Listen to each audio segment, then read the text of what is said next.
இன்னைக்கு நம்ம செட்டிநாடு சமையல்ல என்ன பார்க்க போறோம்னா, அதாவது பருப்பு பொடி தான் செய்ய போறேன். பருப்பு பொடி என்ன பண்ணலாம்னா, அதாவது சாப்பாட்டில் போட்டு நல்லா பிசைஞ்சு சாப்பிடலாம். அவசர ஆத்திரத்துக்கு நம்ம வீட்டில் சாப்பாடு இருக்குது, குழம்பு இல்லைன்னு வைங்க, அந்த சாப்பாட்டில் கொஞ்சம் போல ஒரு ஸ்பூன் பொடியை போட்டு நல்லா சும்மாவே பிணைஞ்சு சாப்பிடலாம். இல்லை நல்லெண்ணெய் விட்டு சாப்பிடலாம், தேங்காய் எண்ணெய் விட்டு சாப்பிடலாம், நெய் விட்டு சாப்பிட்டா இன்னும் அருமையாக இருக்கும், ரொம்ப நல்லா இருக்கும். எங்கள் வீட்டில் எங்கள் பிள்ளைய அடிக்கடி என்ன இருந்தாலும் இந்த பொடி இருந்துச்சுன்னா போதும், சாதத்தில் போட்டு கொஞ்சம் நெய் விட்டு பறித்து சாப்பிட்டுக்குவாங்க. வேறு எதுவுமே தேவையில்லை, சிம்பிளாக இருக்கும், ஆனால் அவ்வளோ டேஸ்ட்டாக இருக்கும், ரொம்ப நல்லாயிருக்கும். எங்கள் வீட்டில் அது சீக்கிரம் தீர்ந்துடும் எங்கள் வீட்டில் செஞ்சோம்னா. இன்றைக்கி பருப்பு பொடி எப்படி செய்கிறது அப்படிங்கிறத இன்றைக்கி அதான் பார்க்க போகிறோம். இந்த பொடி வேணும்னா நாங்கள் கீழே வந்து நம்பர் கொடுக்குறோம், அந்த நம்பருக்கு நீங்கள் கால் பண்ணிங்கன்னா உங்களுக்கு என்ன வேணுமோ வாங்கிக்கலாம். நாங்கள் வந்து இப்போ வந்து ரசப்பொடி, பருப்பு பொடி, ஹேர் ஆயில் நாங்களே வீட்டிலே, அதாவது செக்கு எண்ணெய் ஆட்டி வீட்டிலே நாங்கள் வந்து ஹேர் ஆயில் காய்ச்சி கொடுக்குறோம். எல்லோரும் வாங்கிட்டு இருக்கிறாங்க. நீங்கள் இந்த 3 ஐட்டமும் இப்போ கிடச்சிட்டு இருக்குது.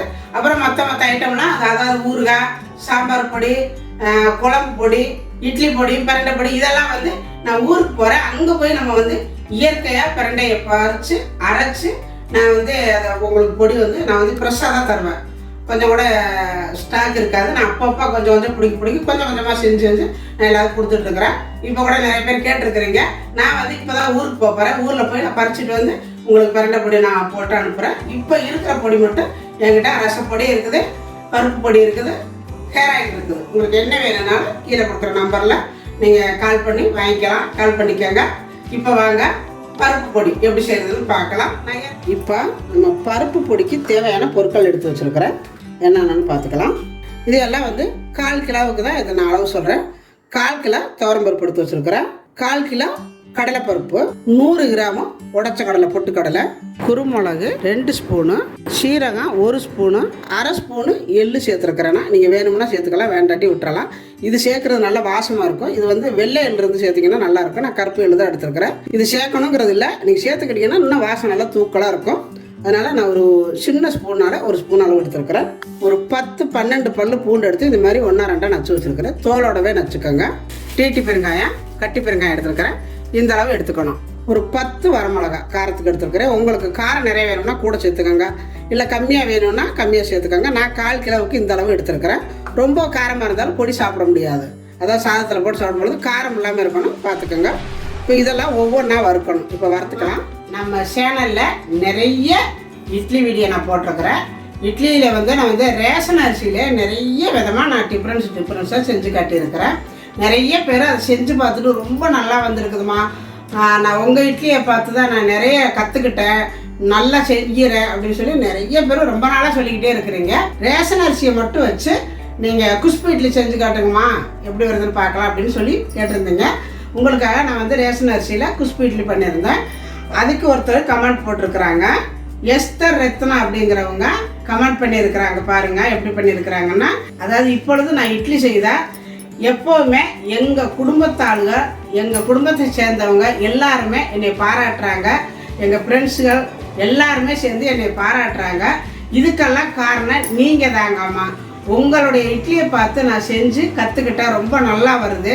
இப்போலாம் வந்து நிறைய பேர் என்னை பாராட்டுறாங்க. என்ன அது மட்டும் இல்லாமல் நீங்கள் செய்கிற எல்லா சமையலுமே நான் இப்போ கொஞ்சம் கொஞ்சமாக கற்றுக்கிட்டு இருக்கிறேன், நல்லாவே எல்லாமே செய்கிறேன் அப்படின்னு சொல்லியிருக்கிறாங்க. மனசுக்கு ரொம்ப சந்தோஷமாக இருக்குது. பாருங்கள், இந்த மாதிரி நம்ம செய்கிறத நீங்கள் கரெக்டாக அதே மாதிரி நம்ம என்னென்ன அளவுகள் சொல்லியிருக்கிறோமோ அதே மாதிரி செஞ்சு பார்த்தீங்கன்னா உங்களுக்கே தெரியும். ஒரு தடவைக்கு 2 தடவை செஞ்சு பார்த்தீங்கன்னா கரெக்டாக வந்துடும். எதுவுமே இந்த இட்லியெல்லாம் மெயினாக நீங்கள் செஞ்சு பாருங்கள், அப்புறம் சொல்லுவீங்க நம்ம ரேஷன் அரிசியிலே செய்கிறதே இந்த குஷ்பு இட்லியாக இருந்தாலும் நான் என்ன அளவுகள் சொன்னேன்னா அதே மாதிரி கண்டிப்பாக நீங்கள் ஒரு முறை செஞ்சு பாருங்கள். ஒரு முறை வரலன்னா மறுமுறை அதே அளவுகளில் செஞ்சு பாருங்கள், கண்டிப்பாக வந்துடும். இப்போ அடுப்பத்தை வச்சுட்டு வடைச்சட்டி அடுப்பில் வச்சுருக்கிறேன். இதில் ஃபஸ்ட்டு துவரம்பருப்பை வறுத்துக்கலாம். ஒட்டுக்காக எல்லா பருப்பையும் போட்டு வறுத்துடக்கூடாது, கொஞ்சம் கொஞ்சமாக, அதாவது ஒவ்வொரு பருப்பாக வறுத்து போட்டுக்கோங்க. அப்போ தான் வந்து நம்ம அளவாக வறுக்க முடியும், அந்த பருப்பு வந்து கரெக்டாக வறுக்கணும். அதனால் ஒவ்வொரு பருப்பாக வறுத்துக்கோங்க. அடுப்பை மெயினாக வந்து ஸ்லோவில் வச்சுக்கோங்க, கொஞ்சம் மினிமமான ஸ்பீட்டில் வச்சுக்கோங்க. ரொம்ப வச்சுட்டிங்கன்னா கறி போயிடும். கறி போச்சுன்னா அந்த பொடி சாப்பிட முடியாது, அதனால் பார்த்து வச்சுக்கோங்க. பாருங்கள், நல்லா மணம் வர வறுத்தாச்சு, நல்லா வறுவட்டுச்சு பருப்பு. கை விடாமல் துவரம்பருப்பு மட்டும் நல்லா கிண்டிக்கணும், இல்லைன்னா அப்படியே ஒட்டிக்கிட்டு அப்படியே கறி போயிடும். கை விடாமல் இப்படி கிண்டிக்கணும். இப்போ போதும், கொட்டிக்கலாம். கடலைப்பருப்பு வறுத்துக்கலாம். இதுவும் நல்லா மணம் வர்ற அளவுக்கு வறுக்கணும். இப்போ கடலைப்பருப்பும் நல்லா வறுத்தாச்சு பாருங்கள், நிறம் மாறி வந்துருச்சு.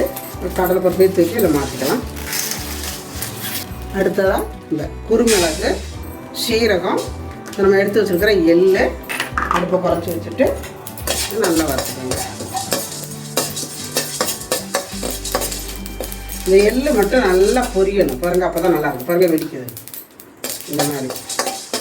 இந்த வாசத்துக்கு தான் செமையாக இருக்கும் இந்த வாசம். அவ்வளோதான்.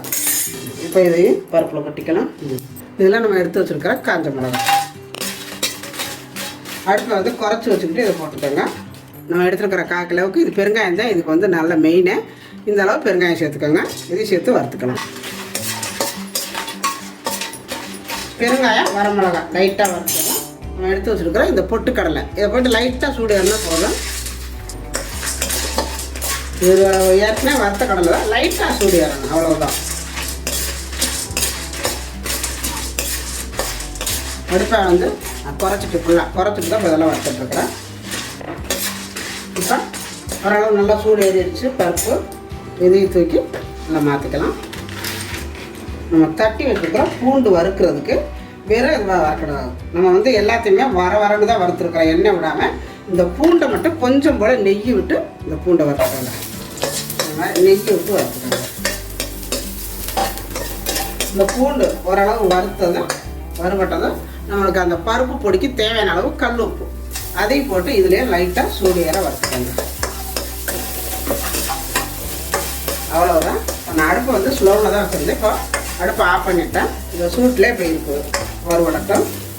அவ்வளோதாங்க, நம்ம சூட்டிலே இது கிடக்கட்டும். இப்போ நம்ம எல்லாமே வறுத்து வச்சுட்டோம் பாருங்கள். வறுத்து ஆற வச்சாச்சு. இதில் இருக்கிற காம்பை பிச்சிடலாம். பிச்சுட்டு நல்லா நைஸாக அரைச்சிக்கணும். குறப்பாலாம் இருக்கக்கூடாது, இட்லி பொடி மாதிரி குறப்பாக இருக்கக்கூடாது, நல்லா நைஸாக அரைக்கணும்.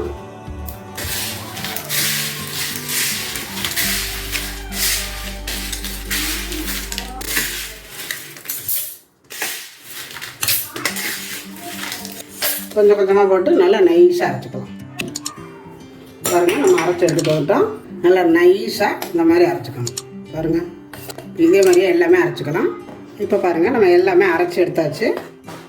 இந்த மாதிரி கொஞ்சம் ஆற விட்டுட்டு ஒரு டப்பாவில் போட்டு மூடி வச்சுக்கிட்டிங்கன்னா இது வந்து அப்படியே கிடவே நல்லாயிருக்கும். அந்த வாசம் போயிடாமல் ஒரு டப்பாவில் போட்டு நல்லா கப்புன்னு அடைச்சி வச்சுக்கோங்க.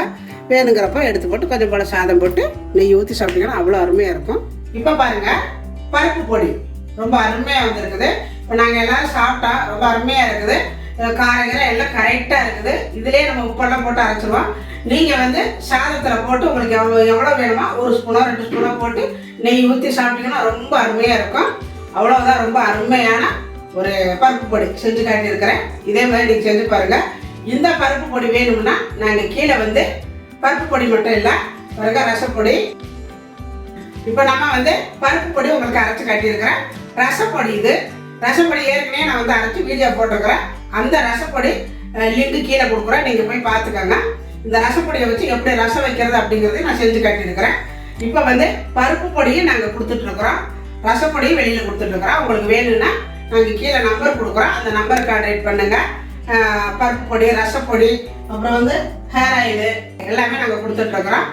இந்த எண்ணெய் வந்து நம்ம தோட்டத்திலே விளைஞ்ச தேங்காயை எடுத்து நம்மளே சுத்தமாக உடைச்சி காய வச்சு செக்கில் ஆட்டி கொண்டு வந்த தேங்காய் எண்ணெய்.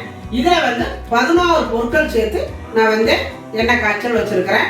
இது வந்து நான் ரொம்ப நாளாகவே எங்கள் பிள்ளைங்களுக்கு தான் தேய்ச்சிட்டு இருக்கிறேன். முடி கொட்டாது, முடி தலை வலிக்காது, நல்லா வளரும், அடர்த்தியாக இருக்கும். வெள்ளை முடி, 2வது வந்து செம்பட்டையாக இருக்கிற முடியெல்லாம் கருகருன்னு இருக்க நீங்கள் இதை தேய்ச்சிங்கன்னா உங்களுக்கு இந்த எண்ணெய் வேணும்னாலும் கீழே நம்பர் கொடுக்குறேன். உங்களுக்கு எது வேணும்னாலும் கேட்டு வாங்கிக்கோங்க. இப்போ நான் சாதம் போட்டு வச்சுருக்கிறேன். இந்த பொடியை நல்லா போட்டுக்கோங்க. இது மாதிரி செமையாக இருக்கும். போட்டுட்டு அது மேலே கொஞ்சம் போல் நெய் விடுங்க. அவ்வளோதாங்க, செமையாக இருக்கும். இந்த மாதிரி நீங்கள் விட்டு சாப்பிட்டு பாருங்கள். இந்த மாதிரி நெய் விட்டு நீங்கள் பிசைஞ்சு சாதத்தோடு சாப்பிட்டு பாருங்கள். அவ்வளோ சாப்பாடு சாப்பிடலாம். அதாவது பொடி பிடிக்காதவங்களுக்கு கூட இது வந்து நல்லா சாப்பிடணும்னு தோணும். இந்த மாதிரி நீங்கள் சாப்பிட்டு பாருங்கள், அவ்வளோ அருமையாக இருக்கும். இந்த வீடியோ பார்த்துட்டு எப்படி இருக்குன்னு எனக்கு கமெண்ட்டில் சொல்லுங்கள். இந்த வீடியோ பிடிச்சிருந்தா லைக் பண்ணுங்க, ஷேர் பண்ணுங்க. செட்டிநாடு சமையலுக்கு சப்ஸ்கிரைப் பண்ணுங்க. நன்றி. வாழ்க வளமுடன்.